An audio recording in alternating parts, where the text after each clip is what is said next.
This is nothing the Vectrex could not handle. It would just be a lot greener and with more lines, and require a plastic overlay saying, Call of Duty 4 Modern Warfare. What else can I say about a game that's been reviewed countless times, that everybody seems to enjoy, and that I'm expected to like? Do I repeat everyone else or say what I'm expected to say? Well, I liked it. In fact, it's much better than I expected. I'll explain why in a moment, but it could have been better. While the Vectrex would chew this game up and spit it out, it's clearly not a Vectrex title. Other games like Scramble and Berserk are. There is another game system that Call of Duty 4 should have been released on.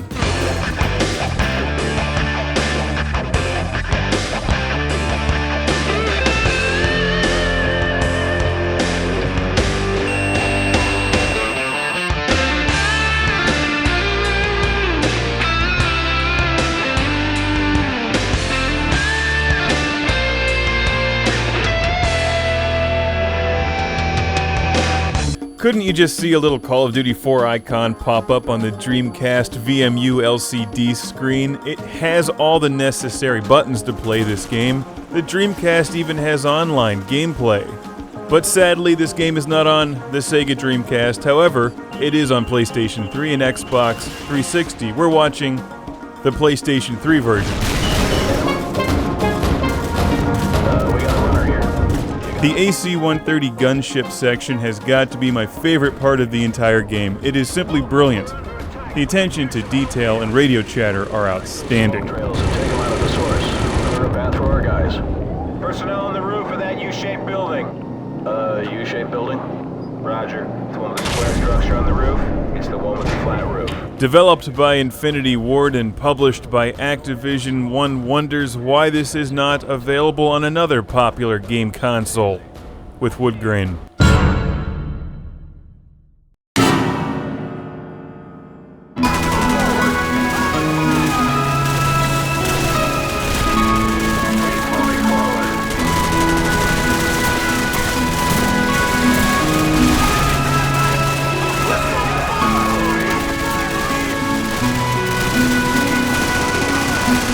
For whatever reason, the ambiguous they, decided not to publish Call of Duty 4 Modern Warfare on the Vectrex or Sega Dreamcast, Atari 2600, Atari 5200, Atari Jaguar, Sega Genesis, Super Nintendo, TurboGrafx 16, Apple IIe, Amiga, Atari Lynx, Game Gear, Light Bright Pocket Rocker, ColecoVision, Magnavox, Odyssey 2, VIC-20, Vic Viper, Commodore 64, Neo Geo, Game Boy Advance, Mega Drive, Sega CD, Sega Saturn, PlayStation 1, Speak and Spell, and ZX Spectrum. It is still an awesome game. I suppose that's forgivable. Many of those game systems are no longer in production. But what is not forgivable is that this is not available on Atari 7800, Nintendo Entertainment System, Bally Astrocade, or the Magnavox Odyssey 1. It's also not available on N64. I actually just forgot to mention that one. Sorry. Donkey Kong 64 for the win, bitches!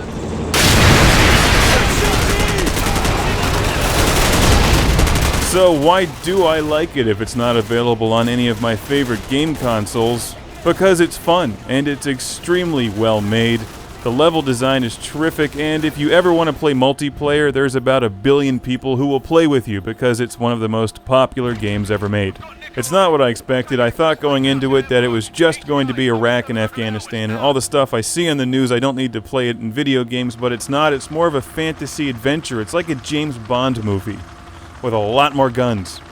This definitely has one of the most dramatic video game endings I've seen in years, and one of the final scenes in the game actually reminded me of James Bond, The Spy Who Loved Me, that big ending action scene from the film. In fact, the plot was somewhat similar too, except for the whole Jaws thing. They didn't have him in the game.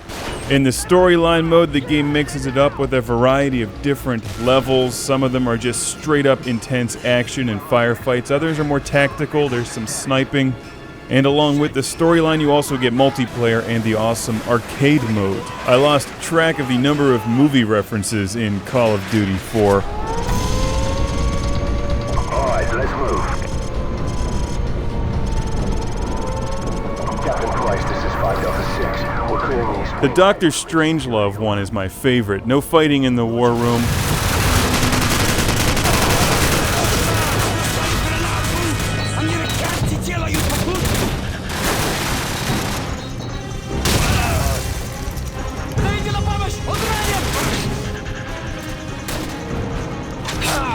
Vasquez from Aliens, and of course the brilliant nod to Airplane.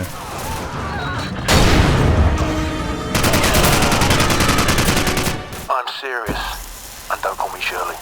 You unlock an excellent arcade mode after you beat the game, and rack up points while playing through levels in the game, and while I didn't record any footage of it, the multiplayer is terrific. On PlayStation 3, there's no lag whatsoever. I imagine the 360 version is just as good, and it's as solid as everyone says it is.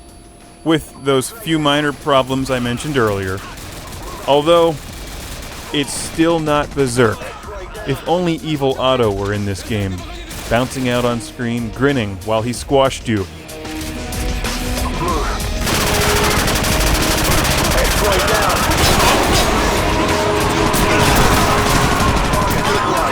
Yes, I dug this game. Call of Duty 2 remains my favorite. That's the first one I played through. I love the sense of scale in that game and the World War II action.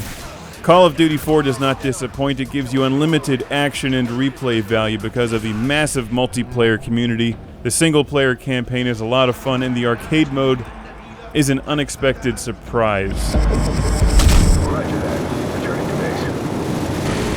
How will they top it with the sequel? Aside from porting it to the Vectrex, of course.